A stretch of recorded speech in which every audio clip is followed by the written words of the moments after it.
अद्भुत और एक ऐसे देश के गणतंत्र दिवस की हार्दिक शुभकामनाएं जो निश्चित रूप से विश्व गुरु बनने वाला है। आज मैं गणतंत्र दिवस के साथ साथ आपको बता रहा हूं कि आप गणतंत्र दिवस के माध्यम से अपने घर का तंत्र कैसे सही करें, यानी कि गणतंत्र दिवस से आपके घर में कैसे इंस्पायरेशन होनी चाहिए। आप इसको सीधे तौर पे समझें। 1947 में जब हमें आज़ादी मिली तो हम एक खाली प्लॉट की तरफ, अब हम उसमें कैसे स्ट्रक्चर बनाएं, कैसे हम उसमें अच्छी तरह से रह सकें, न्याय के साथ रह सकें, सुविधाओं के साथ रह सकें। ये हमारा जब संविधान गठित हुआ था उसके बाद ही शुरू हुआ, यानी कि 1950 में 26 जनवरी। तो सही मायने में जनता के लिए शासन तभी शुरू हुआ।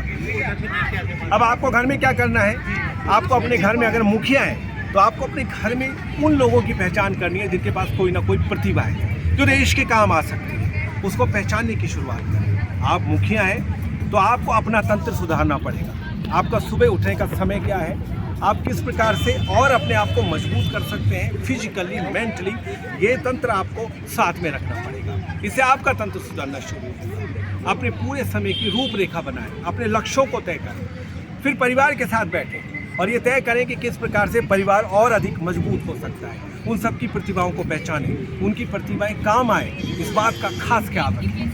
इन सब से होगा ये कि आपका परिवार मजबूत होगा। अब जनाब, अगर आपका परिवार मजबूत है तो निश्चित रूप से सोसाइटी मजबूत होगी, और अगर सोसाइटी मजबूत है तो आप यकीन जानिए कि देश मजबूत होगा। तो शुरुआत घर से ही होती है, क्योंकि हम सब मिलकर ही एक नेशन बनाते हैं और ये नेशन फिर पूरे विश्व को लीड करता है। जैसे अब शुरुआत हो चुकी है और भारत पूरे विश्व में विश्व गुरु बनने जा रहा है, इसमें कोई शक नहीं है। आप देख सकते हैं जितनी सहिष्णुता और शांति भारत में कहीं नहीं है। तो बस मैं यही आपसे कहना चाहता हूँ कि सब कामों को छोड़ें। संविधान सभा का जब गठन हुआ था और उसमें जो भी संविधान की धाराएं बनी थी, उनका उद्देश्य क्या था, यही था कि अंग्रेजों की जो भी बुरी चीज़ें उनको हटा दिया गया और प्योर रूप में चीज़ें सामने आई। तो आपको आलस रूपी गलत धारा को हटाना है, आपको अपनी स्टडी ना बनाने की जो आदत है उसको हटाना है, अपने आप को फिट ना रखने की जो आदत है उसको हटाना है, अपने परिवार की एक एक प्रतिभा को पहचान कर आगे ले जाने की जो आपकी इच्छाएं नहीं होती हैं उसको हटाना है।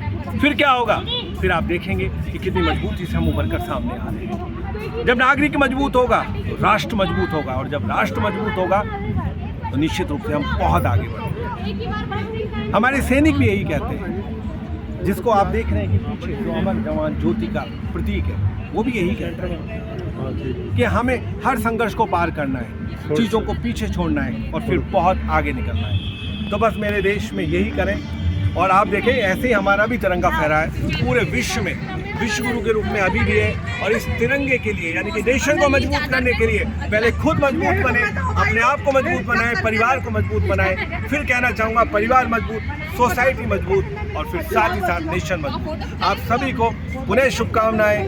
जय हिंद।